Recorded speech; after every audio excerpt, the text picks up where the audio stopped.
What is up, everybody? Welcome back to the GoodeBaker Podcast. I'm Nick Baker. Across from me, Shane Good. Yeah, it is. And he's going to try again. He's going to fail.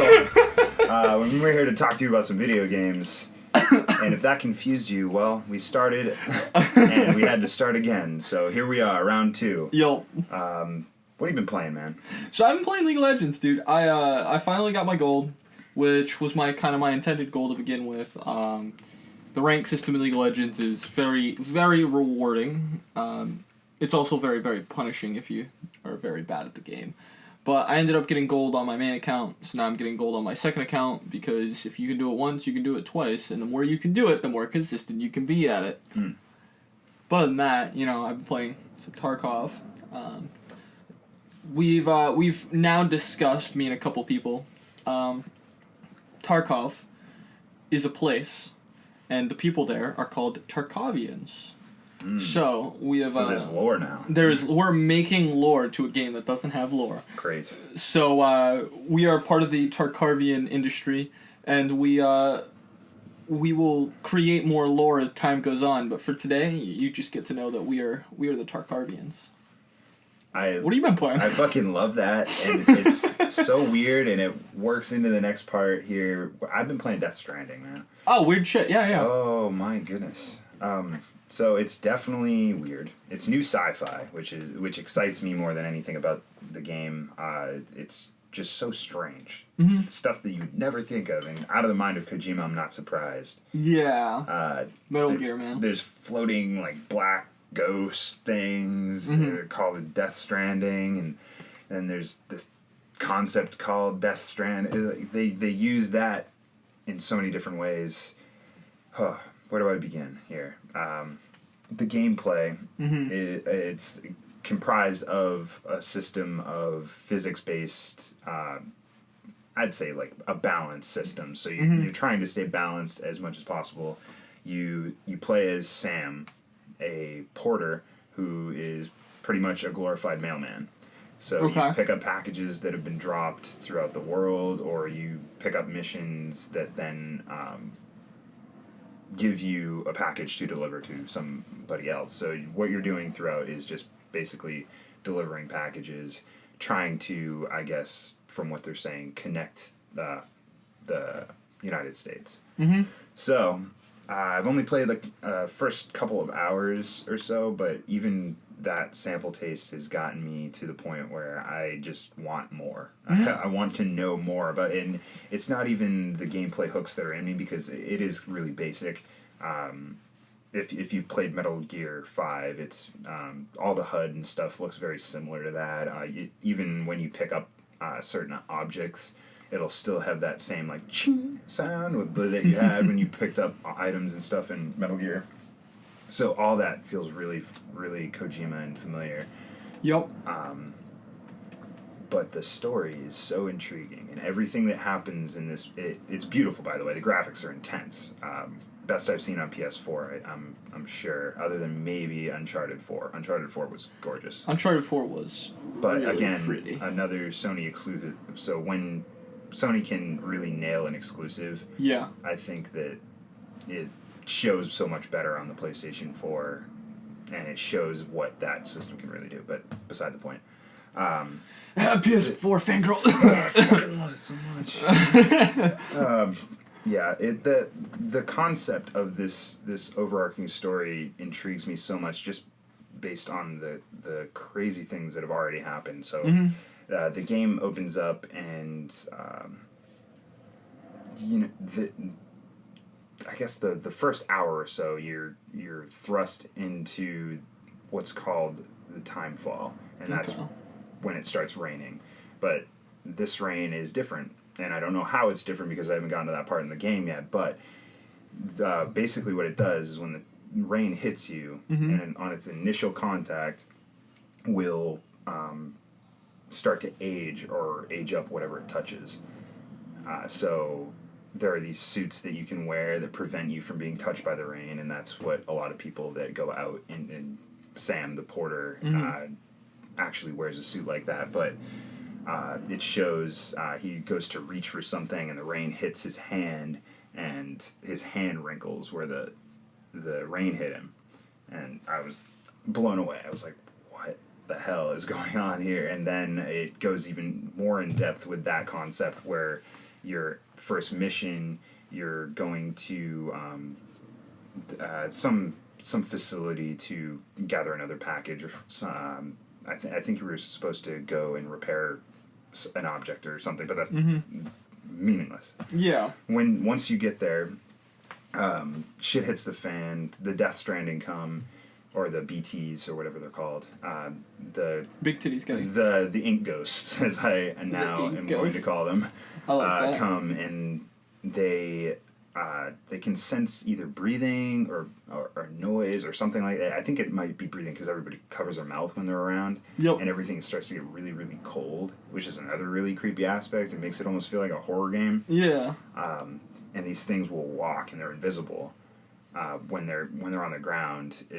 It's really weird. These creatures are so strange. They almost have like these ink-like tentacles that drop down and then they kind of disappear. So you kind of have an idea where they might be, but the only way that you know for sure is by seeing their handprints in the ground.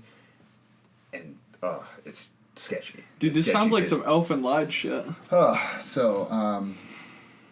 You get into the scenario, and this guy gets trapped or pinned under a truck, and there's no way you're getting this guy out. It's the middle of Timefall, and he's just aging because he's in the open, and he's starting to wither, get old, and he's starting to, just die of natural causes practically. So the guy that's trying to pull him out, and you, Sam, are sitting a little distance away. You were trying to pick up something you might have dropped, or the truck crashed, and that's how you ended up in this situation. But man, everything about it just felt so tense, and it's like a cinematic movie experience more than I'd say it's an actual game, because the gameplay, like I said, it's not like super engaging yet. It might get different later on. I've heard a mixed bag of things, but so far, really, really intense, really intriguing, and I can't wait to play more. Obviously, I'm going to try a little bit more of it tonight, but yeah, those are my impressions so far on that. Sounds pretty good so far, then. Yeah. Highly recommend it. I'll probably let you borrow it if you want to dip your toes into that pool, because I think it's a game that you should at least play like an hour or so of. It sounds very interesting. Even if I personally don't play it, I think it's something Deborah would really enjoy. Yeah, that might be true. She's been playing a lot of 7 Days to Die, so kind of that horror vein. Yeah, that's a lot of people I heard like that game. Very good game. But moving on, what do we got next? Big topics of the week. Oh, no. No? Quickly because I promised that we'd take care of this at the top of the show last week. Our community question was answered by a select few of you, and we thank you so much for your support. Our last week's question was, are subscription-based models good or bad for gamers and their communities? And 67% of you said good. Yep. And 33% said bad. So it's a little bit more divisive than I'd say last time. I think it was last time it was like a landslide, like an 80-20. Yeah, I want to say. Yeah, something to that effect. But so we got you a little bit with this one. So we got you guys thinking now. Yo. Got you guys thinking. So subscription-based model. I think that I am in the camp of them being pretty a good idea for certain games in their communities. Mm-hmm. I can see where some people might have the idea of it being kind of a bad thing. Maybe they're afraid that once you're subscribed that the quality might go down, or the creative team might get a little lax, similar to like a Destiny, where they don't have necessarily they have a lot of exterior content, but they don't really iterate on the creatures that you fight, or the ways that you get to different places, or I mean, for the longest time they didn't even add new planets to the game. So very true. In a case like that, I can see it kind of being on the bad, worse side of things, but obviously we brought up this conversation because of Fallout 76 and their new subscription model. Correct. That is an egregious thing, but I have also heard that there have been a select few people that are really enjoying having their own servers for that game, and they say that it makes that game feel like a Fallout game should. I mean, if you have to pay $100 a year on top of paying $60 for the game... I don't think that's the case. I think it's the $100 flat. You get the game, you get the server's subscription. If I'm wrong, comment below. Okay. Because I was going to say, if it's that much money to make a Fallout game feel like a Fallout game, if you pay me $160, I will bring you to the desert that is in the state of Maine. I'll give you a pistol, and I'll leave you there. And I'm sure that'll feel just like a Fallout game, and I'll have no problems taking $160. Yeah, I mean... Matter of fact, line up. Dude, go a little step further, just a tiny bit. Just drink a bunch of beer before that, and have all kinds of bottle caps ready for him. Yeah, exactly. Here's your currency, have fun. So, I'm super excited that people are starting to actually interact with these questions. Yeah, it's awesome. Which leads me on to our next point. This week's question. You brought up the fact that the PS4 dev kits have been coming out and people are getting an idea of what the console might actually look like. I did. And that begged the question, what is the controller going to look like? And that led us to our question, why don't you iterate? The question that we have for today will be, who has the best console controller for this generation? Is it the PS4 or is it the Xbox One? We're not counting the Switch. No, we're not. Let's be real, guys. Yeah. Come on. And that's a pro controller. I'm not counting pro controllers anyways because companies make pro controllers for different consoles and stuff like that, and those are very different. We haven't had a serious Nintendo controller since the GameCube controller, so... And the GameCube controller was, in fact, one of my favorite controllers. Beautiful. 3 joysticks, I could do so many things. Yeah. So many things at once. Beautiful. Could play with my nose. So... Please answer our question on our Facebook page. We'll post that after the show. And on to the big topics of the week. First up, Outer Worlds is coming to Switch, so I'm going to have to eat my words. I said that it would never come to Switch last week. I'm wrong. Was I on the It's Coming to Switch side? Oh, yeah. You were right there. Just making sure. You saw the future, man. Only 6 days ago. I'm gonna go buy a lottery ticket. No. Yeah, it's coming to Switch in 2020. 2K announced. Yeah. That's awesome.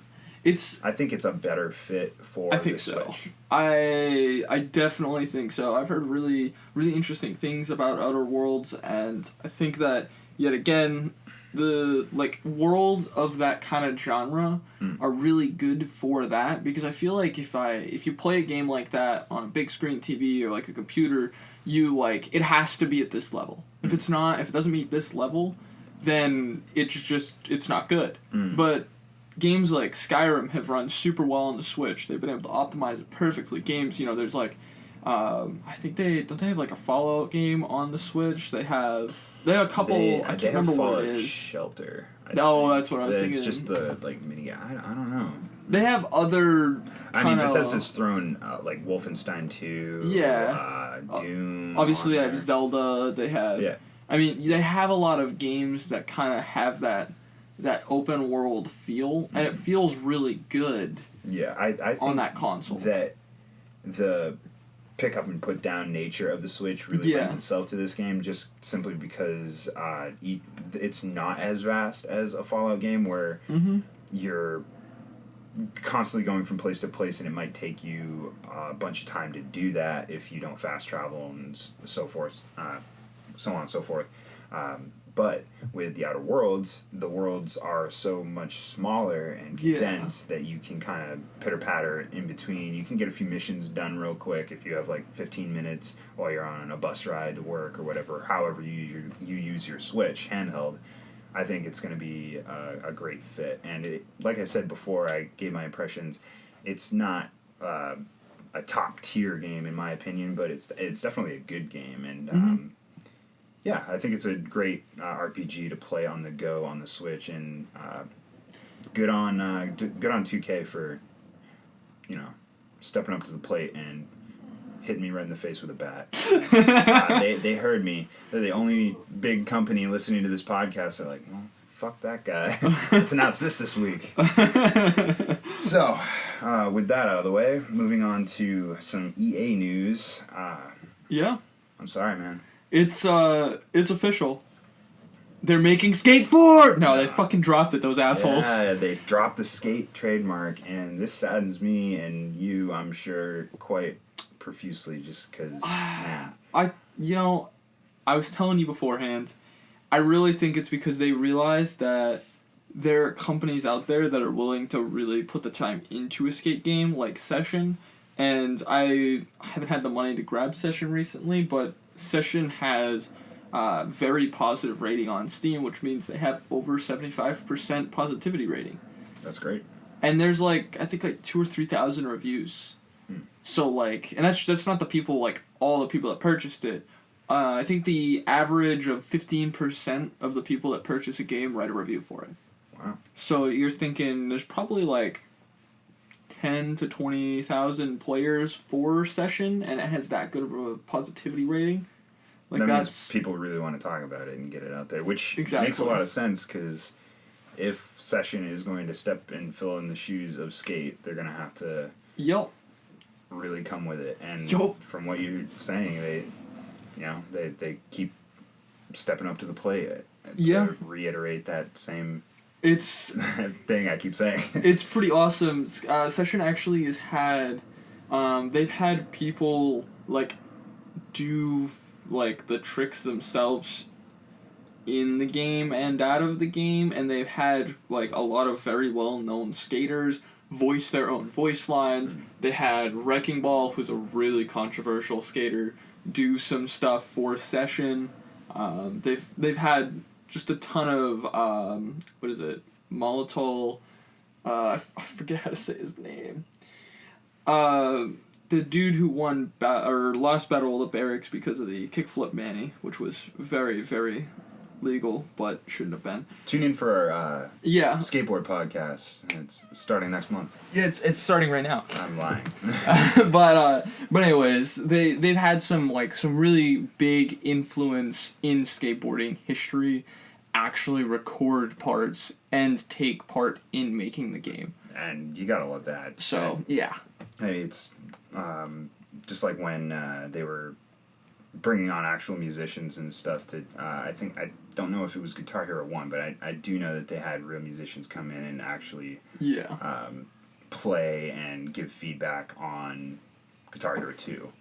I'll tell you right now, it definitely wasn't Rock Band, because those drum lines are fucking not realistic at all. Yeah, and I don't even think Guitar Hero had drums or vocals until 3 or 4? Yeah, I think it was 3, and they added vocals first, and then they added the full Rock Band feel, if you will, that Christmas, because I remember it launching on Christmas time.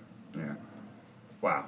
What a time to be the music genre just was like a flash in the pan. It was so bright. So bright. And now it sucks. Damn, you can't find a Rock Band drum set to save your life. They used to be everywhere. There used to be $150 for that package. Yo. Damn. But, yeah, anyway. Sorry, skate fans. Yo. Go find some Session. Actually, before we get off that, there are rumors that it will be coming to console for next generation. Gotta love it, man. So, gotta love it. If they do bring it out, just throwing that last piece in there, maybe console players will get lucky and they'll get some... We're not in the dark on everything, man. Me saying this as I'm playing Death Stranding, oh man, this game's great. Oh, I'm sorry, guys. But God of War, yeah, you can play God of War on your PC because it's on PlayStation now. So I can also play anything I want on PC because I have a PS4 emulator. Yeah. We'll cut that part out. Yeah. So Fortnite takes away patch notes. That's another big deal this week, I guess, for people that play a lot of Fortnite. So what does this mean to you? Because I haven't stepped onto the Fortnite scene banger bus or whatever the fuck they call that. Yeah, that was way too close to Bang Bros. Yeah, it really was. So this was done a couple weeks ago as kind of they just released a patch and didn't really say anything about it, and people were kind of I wonder, is this going to be a thing? And then it's, they did it again, and now it's like set in stone. There are no patch notes for Fortnite anymore. Why do you think that is? Do you think that they're just self-conscious? They don't want people to, like, maybe, I don't know, get an idea of what's coming next? Because there were a lot of things that were spoiled via patch notes. There was. I don't think that it's good publicity for them. I don't quite understand why they would do it, because their patch notes actually brought them a lot of publicity. A lot of content creators for Fortnite, every patch would release a video about what they think about this patch.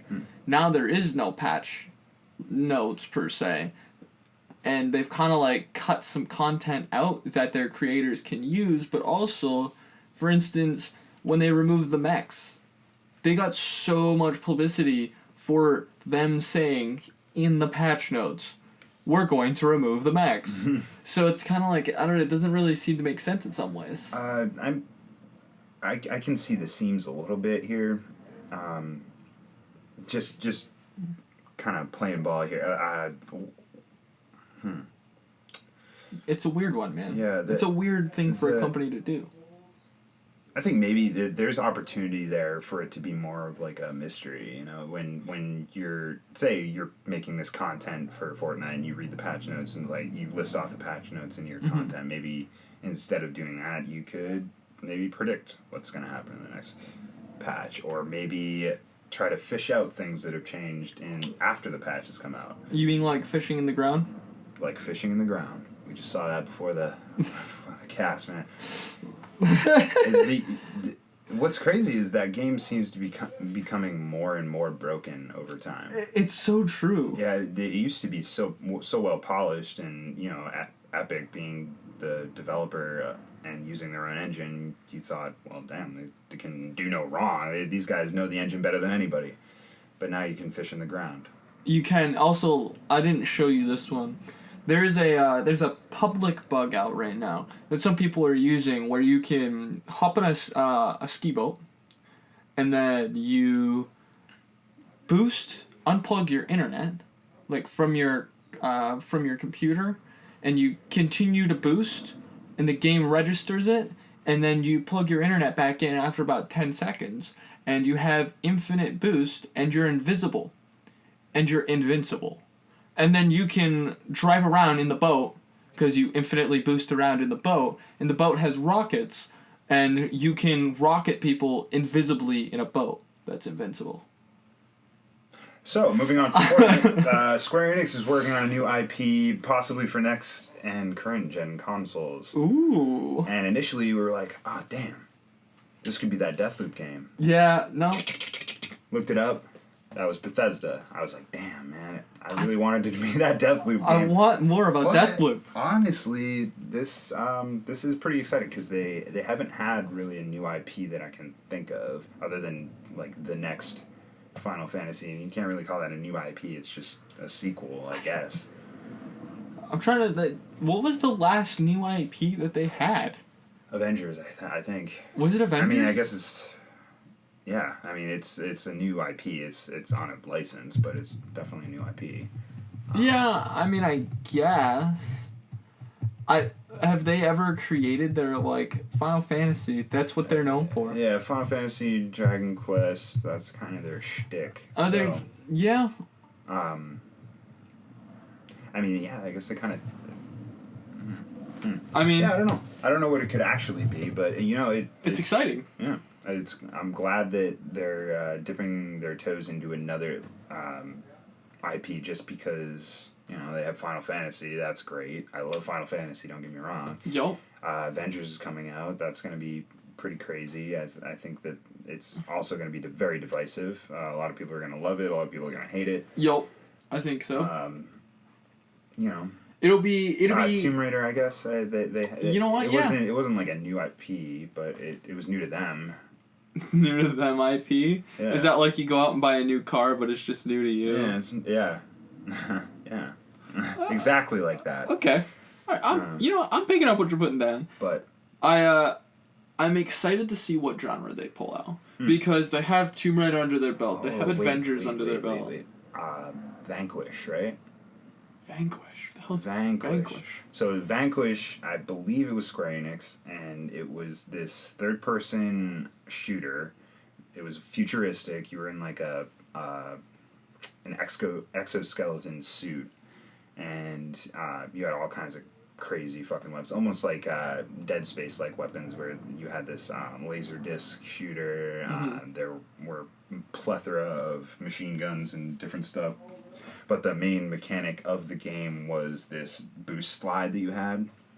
Okay. That you just boosted everywhere, and you were so fast, and you'd move to. It was pretty cover based, and whenever you were doing, you were just sliding between cover, and it. In theory, I'm sure it sounded way cooler than it actually ended up looking, because at the end of the day, you're just like horizontal on the ground, like from place to place, and trying to dodge bullets. But I mean, it could be something in that vein, whereas I'm gonna say like, oh yeah, they haven't done a third person Tomb Raider, huh? Yeah, I guess they did do Tomb Raider. They could be creating an all new MMO. You think that they're willing to shut the door on Final Fantasy XIV? Definitely not. But why would they need to shut the door? I mean, why not just hire on more people and MMO though? Why not a MOBA? The MOBA scene is toxic and far too taken up. Yeah, it's true. First person? Maybe. Everybody's making fucking card games now. Could be a Final Fantasy card game. Final Fantasy card game? We got it. We've hacked them. We've hacked it. You heard it first here. I'm just saying. What's today's date? Whatever it is. Put it in the annals of history. Saturday, 3:34 p.m. on November 9th, 2019. We called it. Final Fantasy card game. And with that, you got anything left to say? No. Because that is it for our big topics of the week. But, I mean, we can shake this down however you want. Why don't you go ahead and like, comment, and subscribe on this video if you care to do so. Yeah. And if you're, a podcast listener on a podcast website, like the Spotify, we do the Apple. If you're on any of those, it'd be really good if you followed the stream or followed the podcast. Even if you just don't want to listen to us at all, just give us the download, man. And also, if you do download and you do listen and you like us a little bit, give us that 5-star review, because, I mean, look at us. We're terrible. It's true. We're getting there, though. We're getting there. And I think the quality shows, and our riffing has gotten much better. Oh, infinitely better. Yeah. We're doing it. We're doing it, ladies and gentlemen. And hopefully we'll have a little bit more space to maybe get some other things going as well. D&D podcast kind of fell through. Yeah. That's a whole nother story. I think that whatever we do next as far as content is going to be eons better because of the experience that we've gained doing this podcast so far. Episode 29, by the way. Yeah, episode 29. 30 is next week. If you've listened to the rant this far, I think... Damn, do we love you. Yeah. Oh, you are the best. The prettiest. Lovely. Yeah. Look at those eyes. You're wonderful. Have a great week. Peace. Peace.